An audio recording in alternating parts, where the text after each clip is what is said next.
Hello, Surya and Sam Facebook ഫാമിലിയിലേക്ക് എല്ലാവർക്കും സ്വാഗതം. അതുപോലെ തന്നെ നമുക്കൊരു യൂട്യൂബ് ചാനൽ ഉണ്ടല്ലോ, അതിൻ്റെ ലിങ്ക് ഞാൻ കമൻറ്റ് ബോക്സിൽ കൊടുക്കുന്നുണ്ട്. ദയവായിട്ട് അതൊന്ന് സബ്സ്ക്രൈബ് ചെയ്യാത്തവരും സബ്സ്ക്രൈബ് ചെയ്യണേ. അധികം സബ്സ്ക്രൈബേഴ്സ് ഒന്നുമില്ല, please do support for me. പിന്നെ ഇന്നിപ്പോൾ നമ്മൾ ഷെയർ ചെയ്യാൻ പോകുന്ന ടോപ്പിക് എന്ന് പറഞ്ഞിട്ടുണ്ടെങ്കിൽ ഒരു ഇൻഫോർമേറ്റീവ് കണ്ടൻ്റ് ആണ്. അതായത് എൻ്റെ ഒരു ലൈഫ് എക്സ്പീരിയൻസ് ആണ് കേട്ടോ. അതുപോലെ തന്നെ ഞാനിതിപ്പോൾ ഷെയർ ചെയ്യാൻ കാരണം എന്ന് പറഞ്ഞിട്ടുണ്ടെങ്കിൽ കഴിഞ്ഞ 2 ആഴ്ചയ്ക്ക് മുന്നേ ഞാൻ ബ്യൂട്ടി പാർലറിൽ ഹെയർ കട്ടിങ് വീഡിയോ ഇട്ടിട്ടുണ്ടായിരിക്കും, കണ്ടു കാണത്തില്ല എല്ലാവരും. അതിലവിടെ ഉള്ള മോൾക്കും ഇതേപോലെ തന്നെ ഒരു സിറ്റുവേഷൻ ഇപ്പം ഫേസ് ചെയ്യുന്നുണ്ട്. അപ്പം അതിൻ്റെ ഒരു വീഡിയോ ചെയ്യാം, അത് റിലേറ്റഡ് ആയിട്ടൊരു വീഡിയോ ഞാൻ ചെയ്യാമെന്നാണ് ഇന്ന് വിചാരിച്ചിരിക്കുന്നത് കേട്ടോ. ആ വീഡിയോയിലേക്ക് ഡയറക്റ്റായിട്ട് ഞാൻ പോവാണ്. വേറൊന്നുമല്ല, നമുക്ക് ബർത്ത് സർട്ടിഫിക്കറ്റിലെ നെയിം ചേഞ്ച് അത് ഇപ്പം അതൊരു കോമൺ ആയിട്ട് നടക്കുന്ന ഒരു കാര്യമാണ്. അപ്പം അത് എത്രയും പെട്ടെന്ന് ചെയ്യുക. പ്രത്യേകിച്ച് എന്ന് പറഞ്ഞിട്ടുണ്ടെങ്കിൽ നമ്മുടെ കുഞ്ഞുമക്കൾ സ്കൂളിൽ ചേർക്കുന്നതിന് മുമ്പ് തന്നെ ചെയ്തിട്ടുണ്ടെങ്കിൽ അത്ര നമുക്ക് എളുപ്പമാണ് പല കാര്യങ്ങളും. ഇല്ല എന്നാണെന്നുണ്ടെങ്കിൽ ഈ പറഞ്ഞതുപോലെ അവർ സ്കൂളിൽ ചേർന്ന് കഴിഞ്ഞിട്ടാണെന്നുണ്ടെങ്കിൽ ഓരോ ഡോക്യുമെൻറ്റേഷൻ്റെ സ്റ്റെപ്പ് കൂടിക്കൊണ്ടിരിക്കുകയാണ്. അപ്പോൾ ഞാൻ ഡയറക്റ്റായിട്ട് ഞാൻ പോവാം. ഇപ്പോൾ 4 വയസ്സ്, അതായത് ഒരു LKG ചേരുന്നതിന് മുന്നേ ഉള്ളൊരു മോളുടെ നെയിം ചേഞ്ച് ആണ് നമുക്ക് വേണ്ടതെങ്കിൽ, സ്പെല്ലിംഗ് ചേഞ്ച് ആയിക്കോട്ടെ, അല്ലെങ്കിൽ എൻറ്റർ നെയിം കറക്ഷൻ ആയിക്കോട്ടെ, എന്തുമായിക്കൊള്ളട്ടെ. അപ്പോൾ അങ്ങനെയാണെന്നുണ്ടെങ്കിൽ ഫസ്റ്റ് ഓഫ് ഓൾ എന്ന് പറഞ്ഞിട്ടുണ്ടെങ്കിൽ കുഞ്ഞിൻ്റെ, അത് ആൺകുട്ടിയാണെങ്കിലും പെൺകുട്ടിയാണോ എന്തുവാണെങ്കിലും ആയിക്കോട്ടെ, അവർക്ക് ബർത്ത് രജിസ്റ്റർ നമ്മൾ ഫസ്റ്റ് ഓഫ് ഓൾ തന്നെ അത് നമ്മൾ കളക്ട് ചെയ്യുക. അതിനുശേഷം പാരൻസിൻ്റെ 2 പാരൻസിൻ്റെ ഏതെങ്കിലും ഒരു ആധാർ കോപ്പി, ആധാറോ പാസ്പോർട്ടോ എന്തെങ്കിലും ആയിക്കൊള്ളട്ടെ, അത് 2 അമ്മയുടെ അച്ഛൻ്റെയും വേണം. അതുപോലെ തന്നെ ഒരു അഫിഡവിറ്റ്, അച്ഛൻ്റെയും അമ്മയുടെയും സമ്മതപത്രം. പിന്നെ നമുക്ക് അതാത് ലോക്കൽ ബോഡിയിൽ നിന്ന് ഒരു ഫോം കിട്ടും, ആ ഫോമും കൂടെ ഫില്ല് ചെയ്ത് കൊടുക്കണം. ഈ സമ്മതപത്രത്തിൽ നമ്മൾ എഴുതേണ്ടതെന്ന് പറഞ്ഞിട്ടുണ്ടെങ്കിൽ കുഞ്ഞിൻ്റെ നെയിം ഇപ്പം ഇതാണ്. അപ്പം ഈ ഒരു നെയിം ചേഞ്ച് ചെയ്തിട്ട് നമുക്ക് വേണ്ട ഏതാണോ ആ നെയിമിലോട്ട് നമുക്ക് മാറ്റണം, അല്ലെങ്കിൽ സ്പെല്ലിംഗ് എന്താണോ അത് നമുക്ക് മാറ്റണമെന്ന് ഞങ്ങൾക്ക് 2 കൂട്ടർക്കും ആഗ്രഹമുണ്ട്. ഇതിന് ഞങ്ങൾക്ക് 2 പേർക്കും വിരോധം ഇല്ല എന്ന് പറഞ്ഞിട്ടുള്ളൊരു ലെറ്റർ നമ്മൾ എഴുതിയിട്ട് അതും കൂടി അതിൻ്റെ കൂടെ തന്നെ വെക്കണം. എന്നിട്ട് നമ്മൾ അത് അവിടുത്തെ ഒരു ഡിപ്പാർട്ട്മെൻറ്റ് ഉണ്ടാവുമല്ലോ, ബർത്ത് ആൻഡ് ഡെത്ത് രജിസ്ട്രേഷൻ, ആ ഒരു ഏരിയ ഉണ്ടാവുമല്ലോ ലോക്കൽ ബോഡിക്കകത്ത്, അവിടെ നമ്മൾ ആ ഓഫീസിനകത്ത് കൊണ്ടുവന്ന് കൊടുത്താൽ മതി.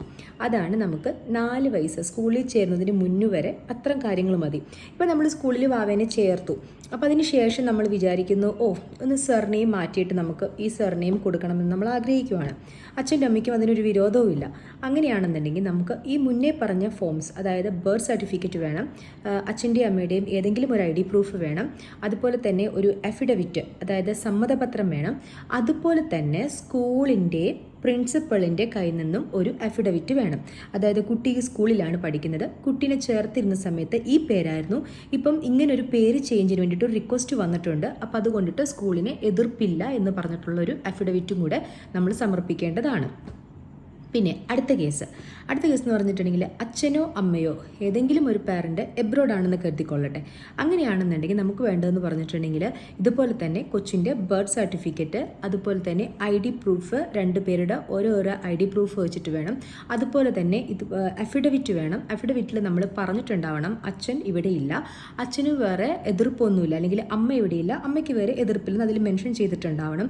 പിന്നെ ഇതിനോട് കൂടെ തന്നെ അച്ഛൻ്റെയോ അമ്മയുടെയോ 2 പേരിൽ ആരാണ് എബ്രോഡ് ഉള്ളത് അവരുടെ ഒരു മെയിൽ കൺസെൻറ്റ് കൂടെ ഞാൻ ഇതിനോടുകൂടെ തന്നെ സമർപ്പിക്കുന്നു എന്ന് നമ്മൾ ആ ഫോമിൽ എഴുതിയിട്ടുണ്ടാവണം. അതിനുശേഷം നമ്മൾ എബ്രോഡ് ഏത് പാരൻ്റാണോ അവരുടെ മെയിൽ ID നിന്ന് ഒരു മെയിൽ നമ്മൾ ആ ഒരു ഡിപ്പാർട്ട്മെൻറ്റിലോ വേണ്ടപ്പെട്ട ആൾക്ക് അയച്ചു കൊടുത്താൽ മതി, അത് അവരോട് ചോദിച്ചാൽ മതി. അതും അനുവദനീയമാണ്, ഒരു പ്രശ്നവും ഇല്ല. അപ്പം ഇത്തരം കാര്യങ്ങളാണ് ഈ ഒരു കാര്യത്തിൽ നമുക്ക് ചെയ്യാനുള്ളത്.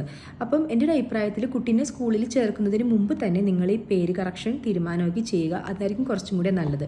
കാരണം ഞാനെൻ്റെ 2 കുട്ടികളുടെ കാര്യത്തിലും ഇത് ഫേസ് ചെയ്തതാണ്. സെറയുടെ കാര്യത്തിലും ഫേസ് ചെയ്തതാണ്, ഇവയുടെ കാര്യത്തിലും ഫേസ് ചെയ്തതാണ്.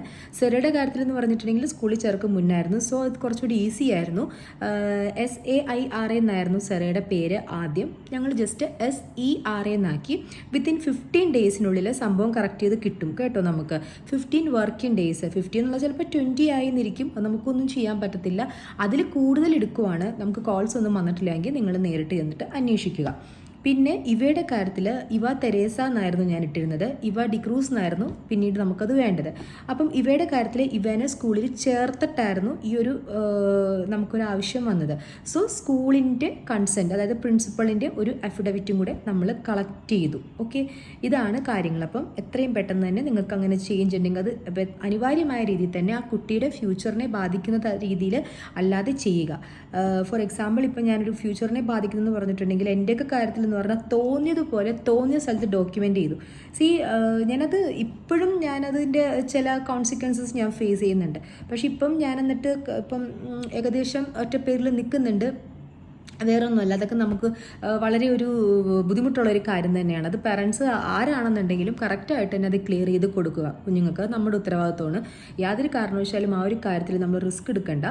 റിസ്ക് എടുത്തിട്ടുണ്ടെന്നുണ്ടെങ്കിൽ അത് നമ്മളുടെ കുഞ്ഞുങ്ങൾ തന്നെ അത് ഫേസ് ചെയ്യും പല പല ബുദ്ധിമുട്ടുകൾ. അപ്പോൾ അത്രയൊക്കെ ഞാൻ കൂടുതൽ സീരിയസ് ആവുന്നില്ല. അപ്പോൾ ഇത്രേ കാര്യങ്ങളൊക്കെ ഉള്ളൂ. അപ്പം ഞാനിപ്പോൾ ഇത് പറയാൻ കാരണം ആ ബ്യൂട്ടി പാർലറിൽ നിന്ന് ആ കുട്ടി അങ്ങനെ പറഞ്ഞപ്പം എനിക്കിത് ഇങ്ങനത്തെ ഒരു വീഡിയോ ചെയ്യണമെന്ന് തോന്നി.